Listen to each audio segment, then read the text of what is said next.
केजरीवाल के दाव ने बीजेपी की नींद उड़ा दी। बीजेपी ने दिल्ली की आप सरकार को गिराने की पूरी तैयारी कर ली थी, लेकिन केजरीवाल ने आखिरी समय पर ऐसा दांव चला कि बीजेपी की हवाइयां उड़ गई हैं। उसकी सारी रणनीति फेल हो गई है और जानकार तो अब यह भी दावा कर रहे हैं कि केजरीवाल का यह दांव बीजेपी को भारी पड़ने वाला है।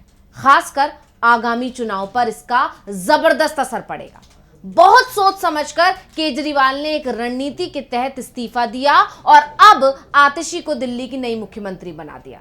तो आखिर क्यों केजरीवाल को देना पड़ा इस्तीफा और कैसे केजरीवाल का यह दांव बीजेपी के लिए मुसीबत बन गया है, इसी पर हम अपनी स्पेशल रिपोर्ट में करेंगे चर्चा। नमस्कार, मैं हूं अंशिता। 13 सितंबर को जब केजरीवाल को सुप्रीम कोर्ट ने जमानत दी तो यह बीजेपी के लिए किसी झटके से कम नहीं था।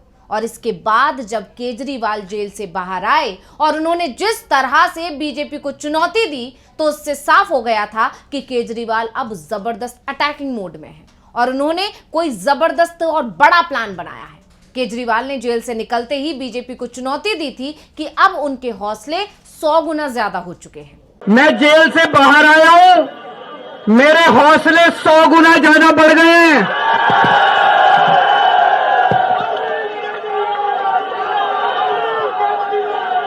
मेरी ताकत 100 गुना ज्यादा बढ़ गई है। तो जेल से बाहर आने के बाद 15 तारीख को अचानक ही उन्होंने अपने पद से इस्तीफा देने का ऐलान कर दिया और 17 सितंबर को दिल्ली की जनता को नया सीएम मिल गया।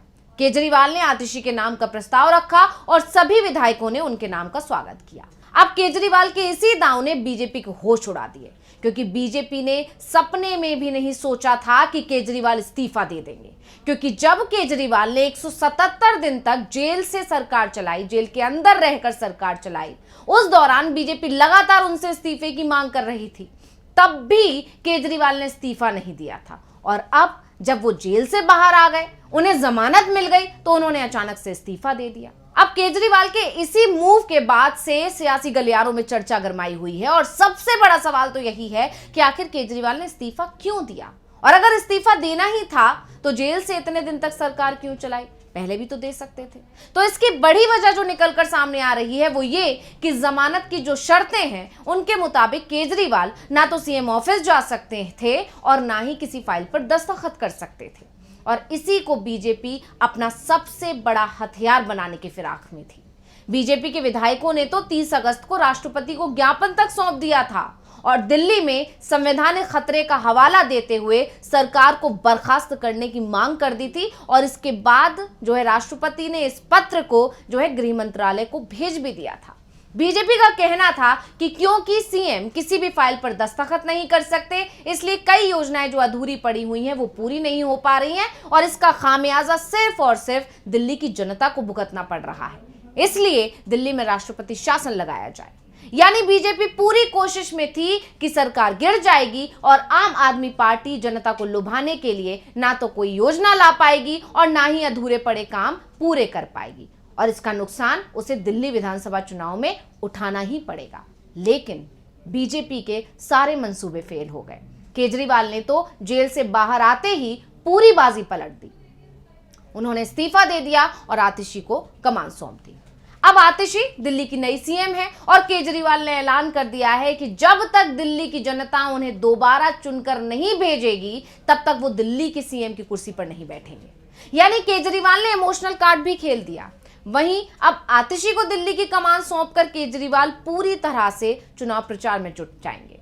केजरीवाल अब हरियाणा चुनाव पर भी फोकस कर सकेंगे और उसके बाद दिल्ली विधानसभा चुनाव पर वो पूरी तरह फोकस कर पाएंगे। और दूसरी तरफ दिल्ली में कोई काम भी नहीं रुकेगा, क्योंकि आतिशी किसी भी फाइल पर दस्तखत कर सकती हैं, उनके लिए कोई शर्तें नहीं है।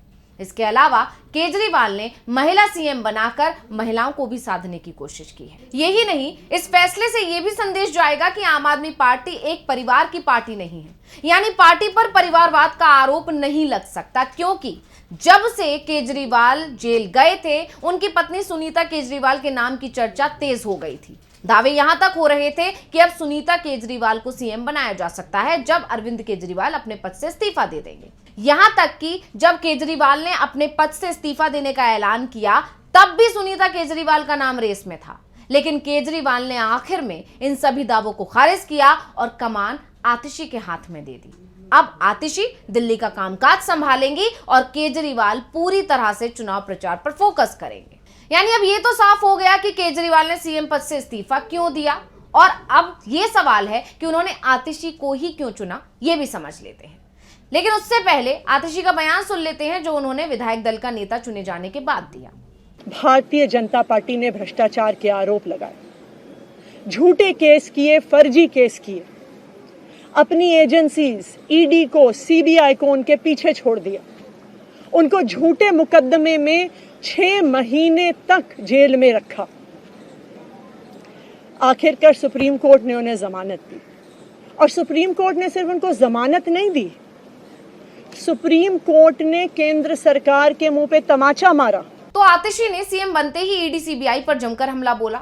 ये पहली बार नहीं है जब आतिशी अटैकिंग मोड में नजर आई, बल्कि आतिशी के ये तेवर हमेशा से ऐसे ही रहे हैं। आतिशी हमेशा से तल्ख तेवर वाली रही हैं, और ये भी एक वजह है कि केजरीवाल ने इन पर भरोसा जताया। सिर्फ यही नहीं, केजरीवाल और मनीष सिसोदिया के जेल जाने के बाद आतिशी ने जिस तरह से काम संभाला, उसने केजरीवाल और पूरी पार्टी का भरोसा आतिशी पर और ज्यादा बढ़ा दिया। आतिशी काफी काबिल है, यही वजह है कि वो केजरीवाल की कैबिनेट में इकलौती महिला मंत्री थी, और सिसोदिया के जेल जाने के बाद शिक्षा मंत्रालय सहित सिसोदिया के सभी मंत्रालय आतिशी को सौंपे गए थे। सिर्फ यही नहीं, आतिशी के पास शिक्षा विभाग, पीडब्ल्यूडी, जल विभाग, राजस्व योजना और वित्त विभाग सहित 14 विभाग हैं। अब आतिशी के राजनीतिक करियर की अगर बात करें तो आतिशी ने जुलाई 2015 से 17 अप्रैल 2018 तक शिक्षा के लिए मनीष सिसोदिया के सलाहकार के रूप में कार्य किया है।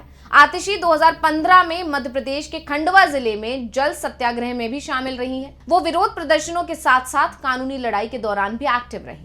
2020 के विधानसभा चुनावों के बाद पार्टी ने आतिशी को गोवा का प्रभारी भी बनाया। तो अपने नाम का ऐलान होते ही आतिशी ने कहा कि वो दुखी हैं कि केजरीवाल अपने पद से इस्तीफा दे रहे हैं।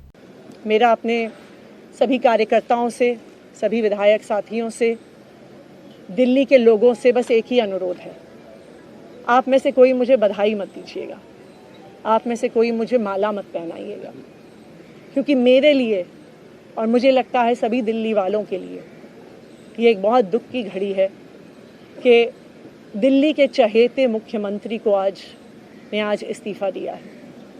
मैं एक बार फिर अरविंद केजरीवाल जी का धन्यवाद करती हूँ जो उन्होंने मुझ पर भरोसा दिलाया, मुझ पर भरोसा दिखाया है, और मैं दिल्ली के लोगों की तरफ से फिर से एक बार ये कहूँगी कि वो जल्द ही आने वाले चुनाव के बाद अरविंद केजरीवाल जी को अपना मुख्यमंत्री देखना चाहते हैं। धन्यवाद। तो अब दिल्ली को आतिशी के रूप में नई मुख्यमंत्री मिल चुकी है। जानकार दावा कर रहे हैं कि महिला वोट और महिलाओं से जुड़े केजरीवाल के आगे के वादों को ध्यान में रखते हुए ही आतिशी के नाम पर मुहर लगाई गई है। यानी केजरीवाल ने जेल से बाहर निकलते ही जिस अंदाज में बीजेपी को चुनौती दी थी, उससे यह साफ हो गया था कि केजरीवाल कुछ बड़ा धमाका करने वाले हैं। और अब आतिशी को जब उन्होंने सीएम बनाया तो जानकार कह रहे हैं कि इसकी शुरुआत हो चुकी है। अब जानकार ये भी कह रहे हैं कि चुनाव से कुछ महीने पहले अरविंद केजरीवाल के दांव ने बीजेपी को पस्त कर दिया है। तो इस रिपोर्ट को लेकर आपका क्या कहना है, हमें कमेंट करके अपनी राय जरूर दीजिएगा। इसी के साथ मुझे दीजिए इजाजत। देखते रहिए डीवी लाइव। नमस्कार।